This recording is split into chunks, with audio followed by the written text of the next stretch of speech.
288기 지정 트랙 추천을 하도록 하겠습니다. 오늘은 이천 설봉산입니다.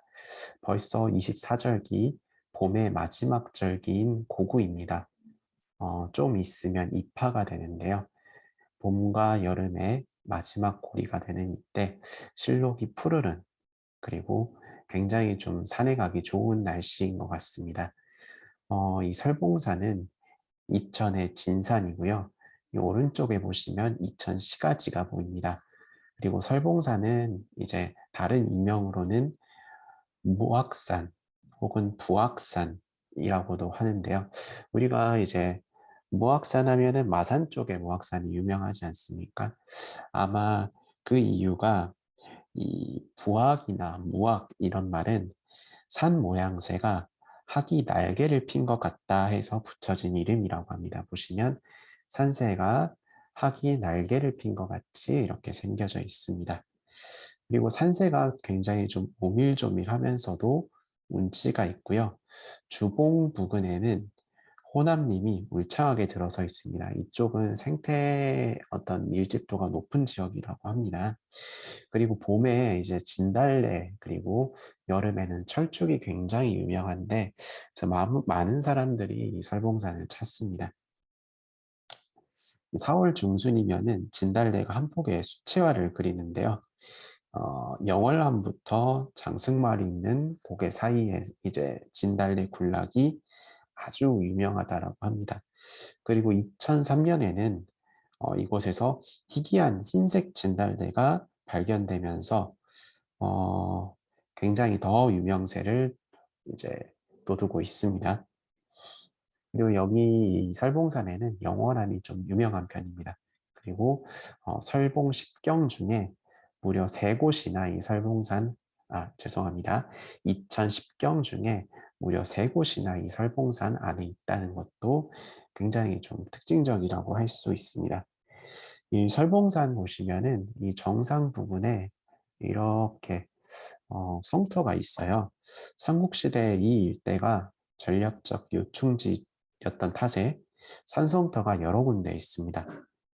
그래서 이제 3만 평이 되는 고원지대에 포곡식 산성인 이천 설봉산성이 있습니다. 그래서 여러분들께서도 경행이나 터치 혹은 팔당근 같은 것들도 이 아래에서 진행하셔도 되지만 이 위에 능선에도 굉장히 좀 할 만한 곳들이 많습니다.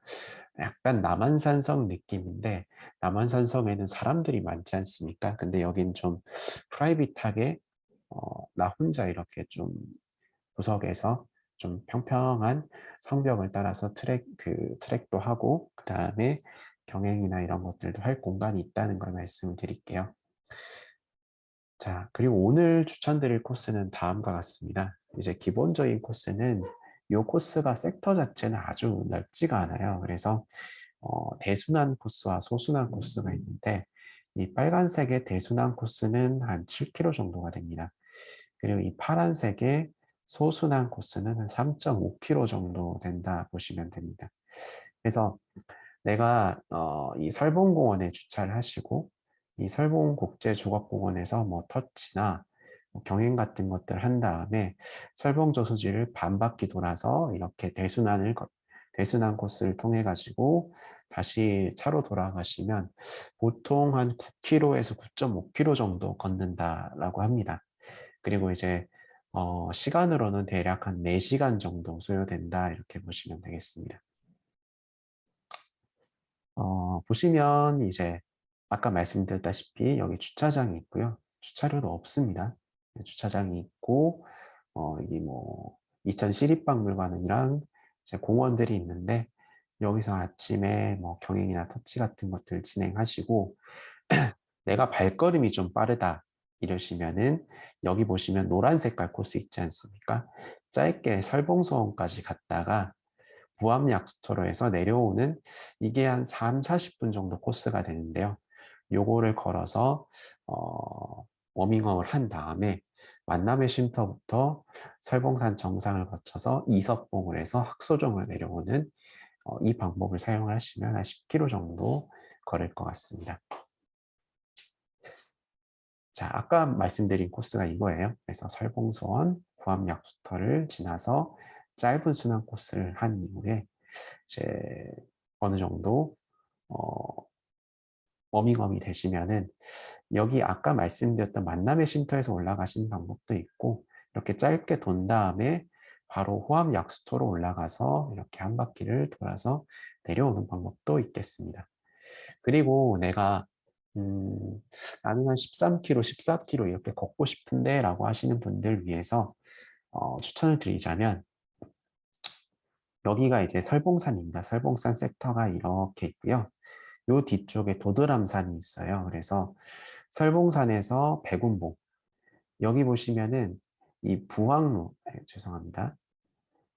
여기 백운봉이랑 화두제 이쪽에서 이 뒤쪽을 통해 가지고 도드람산으로 내려가는 방법이 있습니다. 그래서 여기에 차를 대신 다음에 설봉산성을 통해서 설봉산 정상까지 간 다음에 백운산에서 도드람산을 통해서 도드람산을 한 바퀴 돈 다음에 치킨대학을 통해서 화두제로 나온 다음에 화두제에서 다시 원래대로 내려오는 방법이 있습니다. 근데 이거는 지금 보기에는 약간 뭐라 그래야 되지? 표고차가 느껴지지 않기 때문에 뭔가 이제 둘레길처럼 보일 테지만 사실상 이 백운봉에서 이쪽을 내려가면 거의 다시 마을 쪽으로 내려오는 겁니다. 마을 쪽으로 내려온 다음에 다시 도드람산으로 올라가는 것이다 보니까 체력적으로 여유가 있는 분들만 이 도드람산까지 연계하는 코스를 이용하시면 될 것 같습니다. 이 위성사전으로 보면 조금 더 확연한데 설봉산성은 이렇게 하나의 산이에요. 설봉산은 하나의 산인데 도드람산까지 가시면은 여기서 하산을 하신 다음에 마을길을 통해서 도드람산을 간 다음에 다시 마을길을 통해 가지고 이렇게 올라와서 설봉산 반대편으로 다시 가서 원점 회귀한다 이렇게 보시면 됩니다. 그래서 도드람산을 가실 때는 확실히 마음의 준비를 하고 가셔야 된다는 말씀을 드릴게요. 요거는 한 15km 정도가 내외가 됩니다. 그리고 설봉산은 굉장히 난이도가 높지 않아요. 아까 기암괴석이 많고 아기자기한 편이라고 하지 않았습니까? 기암괴석이 많지만 의외로 길은 좀 편하게 잘 닦여 있는 편입니다. 이거는 능선길의 모습인데 어떻게 보면 평지라고 볼 수 있을 정도로 되게 굉장히 평탄하죠. 자, 이거는 진달래가 핀 이제 설봉 호수의 모습입니다. 이것도 2010경 중에 하나인데요.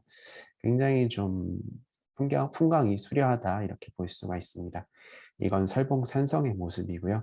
설봉 산성에 가다 보면은 뭐 남장대나 뭐 동장대 이런 데 같은 데 가면은 굉장히 넓은 공간이 있다 보니까 경행 같은 것들을 진행을 따로 여기서 하실 수도 있습니다. 이렇게 길이 좀 편한 편이고요. 정상에 올라가시면 이천 시내가 이렇게 조망이 잘 됩니다. 이렇게 오늘은 짧게 설봉산에 대해서 추천을 드렸습니다. 짧게는 7km, 8km 정도가 되겠죠. 길게는 연계산행을 통해서 15km 정도까지 늘려볼 수 있는 굉장히 좋은 코스이고 진달래가 굉장히 멋진 코스입니다. 자, 이곳에 가는 방법은 어, 경강선, 경강선을 타고 이천역에서 내립니다. 경강선은 이제 저희 이제 노란 색깔 분당선 아시죠? 분당선 임해역에서 경강선으로 갈아타시면 이천역까지 오실 수가 있는데요. 이천역에서 이제 굉장히 많은 버스가 설봉공원 삼거리나 설봉산 입구로 갑니다. 혹은 내가 이렇게 지하철 타기 복잡하다 하시는 분들은 이천 종합터미널 버스를 타고 이천 종합터미널로 간 다음에 이천 종합터미널에서 어, 이제 설봉산 입구까지 가는 버스들도 꽤나 있는 편입니다. 그래서 버스를 통해서 요 산에 방문을 하시거나 지하철 통해서 방문을 하시면은 좋을 것 같습니다. 경강선은 생각보다 자주 있기 때문에 이제 뭐 시간이 크게 구애받지 않고 편하게 다녀오실 수 있습니다. 대체 버스들도 보면 많이 있죠. 200번, 250번, 220번 등의 버스도 다니고요. 보시면 25-21번 버스, 23-5번 버스, 그다음 25-6번 버스.